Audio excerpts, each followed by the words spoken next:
A lot of this isn't going to make sense to you, and I'm sorry about that. I'm just going to start at the beginning, with the house.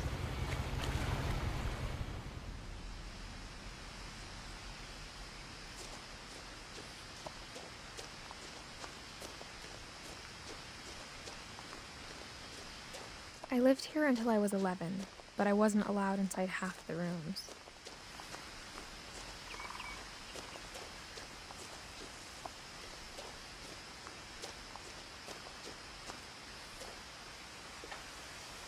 Inside the mailbox were bills from 7 years ago, marked urgent, open immediately.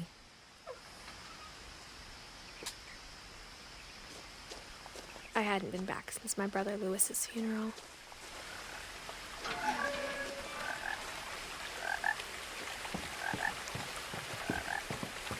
In her will, my mother left me a key but didn't tell me what it unlocked.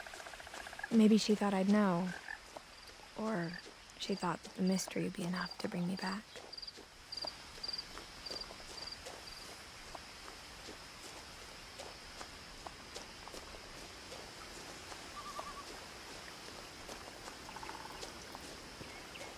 The truth is, even after I inherited the house, I never thought I'd come back to it. But now I had questions about my family that only the house knew the answers to. The woods around the house have always been uncomfortably silent, as if they're about to say something but never do.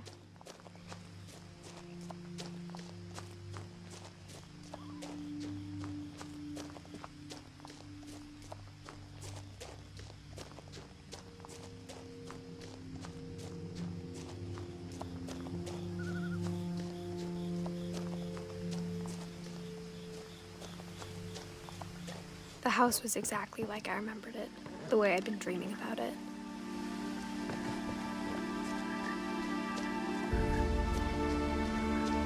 As a child, the house made me uncomfortable in a way I couldn't put into words.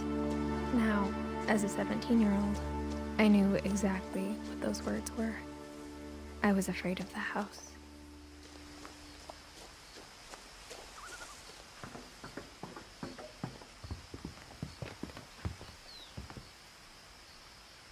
I hoped the key might unlock the front door. It didn't.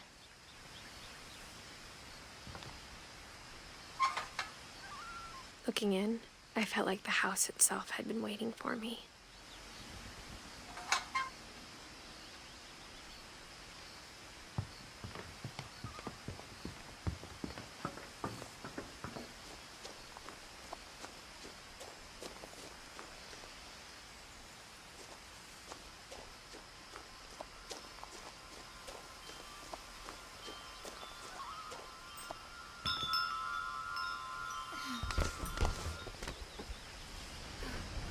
Crawling through the doggy door used to be a lot easier when I was 11. The power had been turned off the night we left.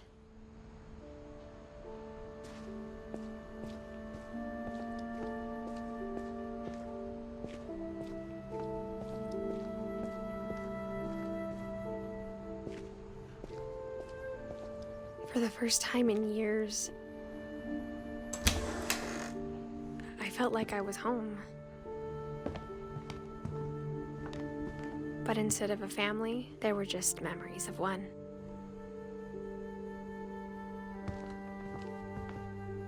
Like how only one restaurant would deliver to our house, so we had Chinese a lot. Or how after Lewis started working at the cannery, we all got sick of eating salmon. Except our cat, Molly.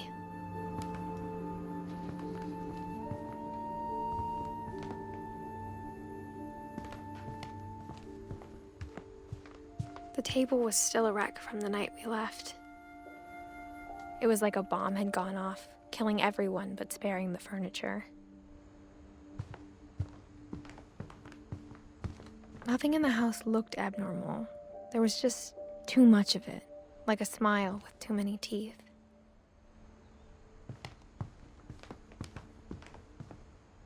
Mom always told me to stay out of the basement, so I wasn't too surprised when the key didn't fit.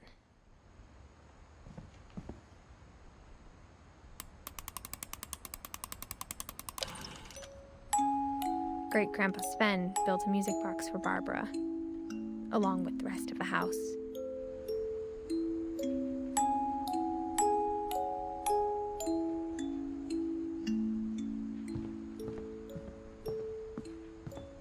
A lot of things got left behind in the whirlwind of that last night.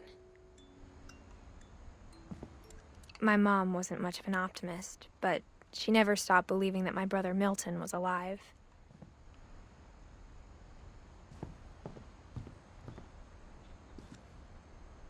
After Milton disappeared, Mom sealed up all the bedrooms. Then Edie retaliated and drilled peepholes.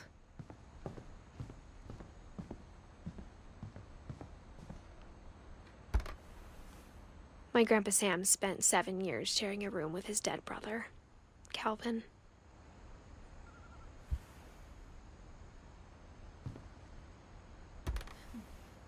As a kid, I just assumed every house had peepholes and sealed rooms you weren't allowed inside of.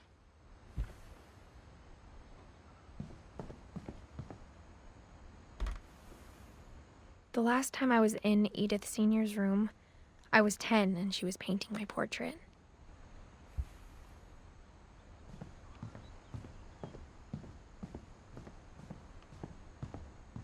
Whenever people ask me about my family, the first thing they always want to know about is Barbara.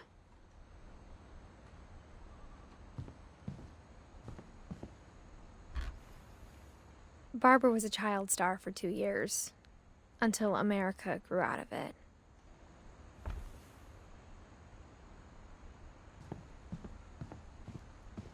Mom must have locked the third floor stairs on the night we left.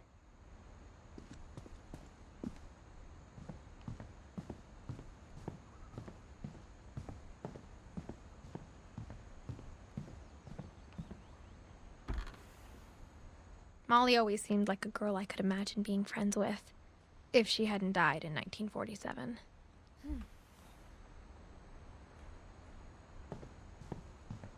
I spent a lot of time playing in Great Uncle Walter's room.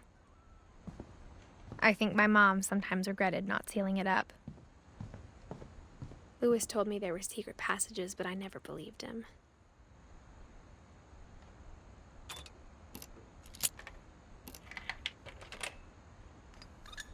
Turns out, my mom was really good at keeping secrets. Now it was time to find out what my mom had been afraid of.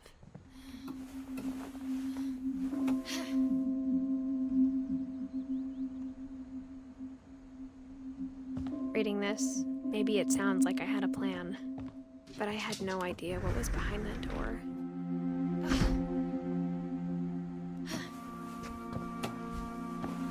Just like I had no idea where all this was gonna lead. I grew up looking at Molly's room through the peephole. Molly's gerbil had a tiny bedroom with its own even tinier gerbil cage. Being inside for the first time, I felt like I'd stepped behind a painting.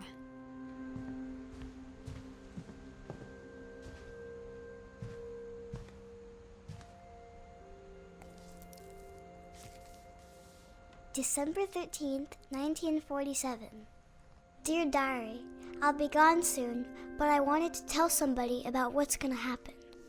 It started when Mom sent me to bed without dinner.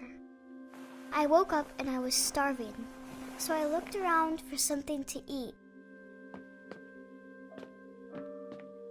The gerbil food was dry, but I didn't mind it.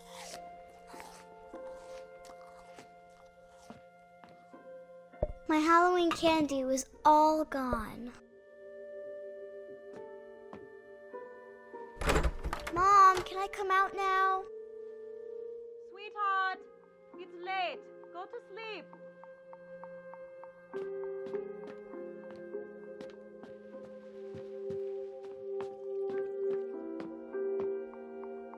I thought about eating Christopher, but I held back.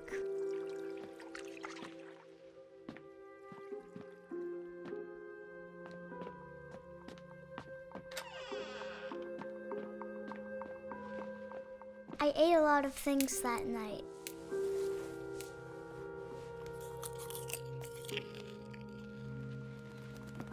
kept eating and eating.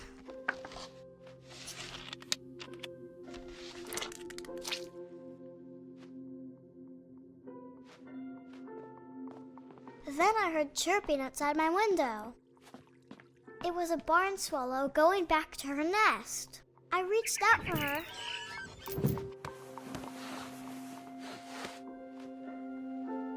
And suddenly, I was a cat.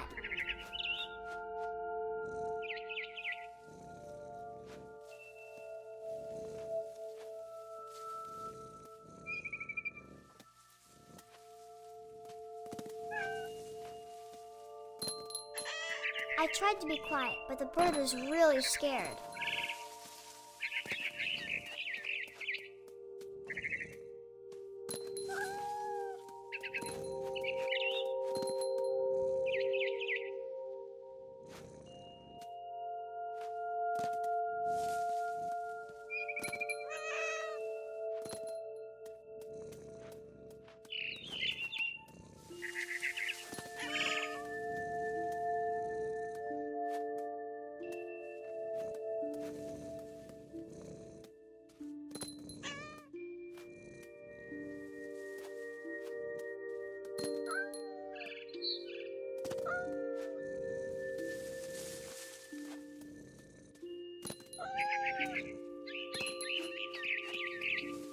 I jumped and I almost got her.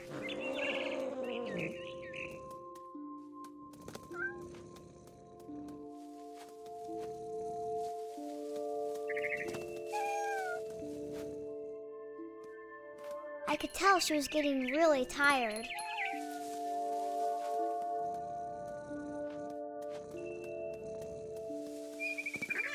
Now I was up in the big tree. I promised Dad I wouldn't climb it anymore. All I cared about was eating that mama bird.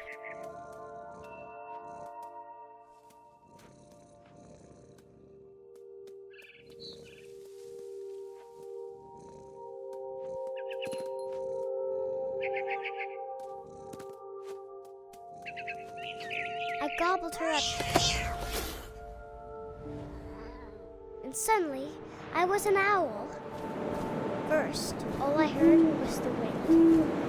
Then I heard little teeth nibbling in the grass.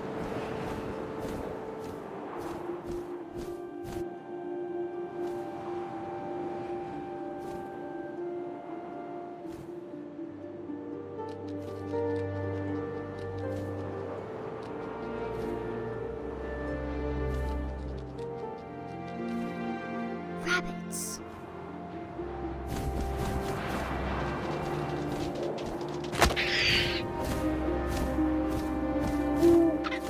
I imagined his face looking up and seeing mine through my talons. I swallowed him up, and I didn't chew one bit. Then I flew off to find something bigger.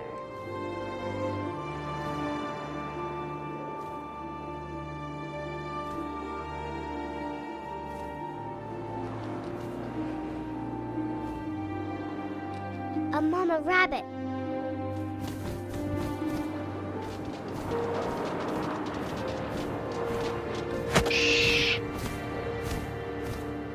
She was almost too big to carry.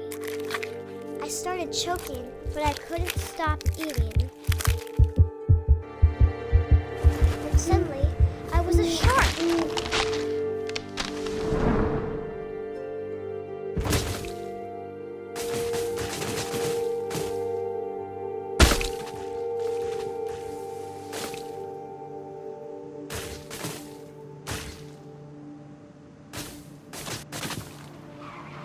I rolled off a cliff and into the ocean.